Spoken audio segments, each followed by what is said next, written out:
डंगा मागिले जे इंद्र को रथ मागिलेनी युद्ध करने से केवट को डंगा मागिले वाद विवाद अर्थात बड़ पार्टी निजक बड़ देखी हवा अन्य को छोट देखा हनुमान कौन कले हनुमान कहले माँ ना हाँ तू मत खाइबू ना हाँ आगे से बड़ आगला मु बड़ हनुमान जी गले बहुत बुद्धि जा भगवान तो काम कर आगू गला बेलू आउ गोटे आसला सिंधु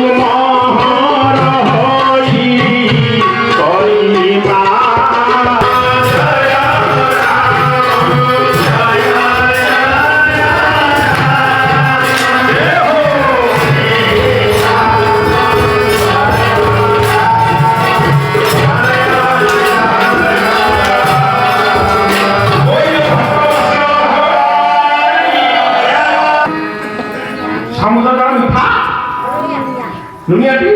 के नुआ पकई जगलता भीतर नहीं पकई जा दुनिया के केला से काली चिता करके आसी कोई भला जो बारे को तो भगवान नाहांती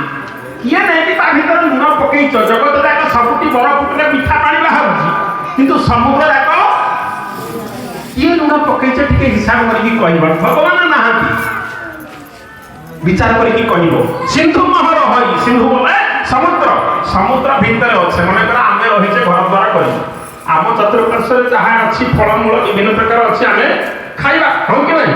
किंतु ये ताकू खाइला वाला नुह सिंधु अर्थात समुद्र भितर जो जीवजंतु अच्छा ताकू ये खाऊनी निज को खाऊ ना आकाश में जी गला अर्थात उपरको जी उठिला ताकू टाणी आनी खाइबा काम या भीतर भरथिला मर्म को बुझी पाउछ मु बड़ हेबिनी कि जदि किए बड़ हवा को चेष्टा कला ताकि भी बड़ हवा को देबी नाही मु घर द्वार करिबिनी जदि मो पड़िसा घर चाकरी बाकरी करी कि ताकू घर द्वार कला मो छाती खाली लागे ना बरपुर सती लोक अछते ना पथरी पड़े सेते पथर उतार सुंदर कांड गोस्वामी कहले हनुमान जी कहते ए भैया मनुष्य ए भैया राक्षसी जगत पाई क्षतिकारक हनुमान के गेल कलनी गोटे पहाड़ रे ऊपर समान रूप कपि धरी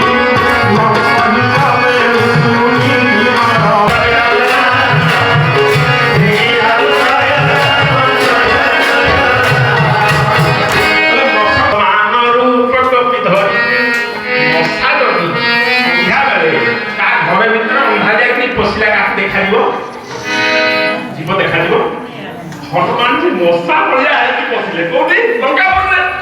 किंतु ये जल जयती होते कि यार बिल्कुल ओटे को गला ए मु जगी जे तू पड़ जाती भीतर को हनुमान जी पहले यार कीड़े आखी रे मशा पड़िया है कि भीतर जाउची तथापि देखिला ना माने ना तो ड्यूटीटा तो ठीक से काम करू ना काहे कि गोटे बड़ चोर ए बाटे सब बेले जिबा आसिया कोठी ताके तो खाऊ ताकि ऐसे ना रावण नहीं लोग चला मालिक हां मालिक जहां कला ता पे सब छाड़े ना ताकू पूरा रहिचे ना रहिछु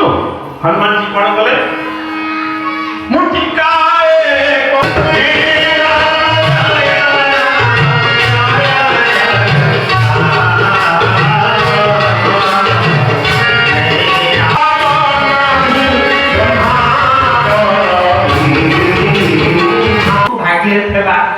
मो कपाल फटा मो कर्मेर थेला नहीं आमे जहा पूर्व करिचे आ जहा वर्तमान करूचे से ही भाग्य सेमती आमे जहा करिबा तू पैसा पत्र आनी जाउची मां महालक्ष्मी की तपस्या करिबी सेस्ती दी पैसा इकाठी करिकी आटा बड़ लोक ता झियती की बाहाघर करी दबा समस्त पैसा पत्र इकाठी करले झियती की बड़ सुंदर घरटी रे सुंदर बरटीए ता सहित बाहाघर करदे अच्छा झियो बाहा की पड़ेला सेपटे से कोथनी कोन वर्तमान विश्व भगवंता सिद्ध वस्त्र हो दरिया लक्ष्मी देवी कदंदई मणिगण पिता हे मकुंभे नित्यं सा पद्महस्तं वसतम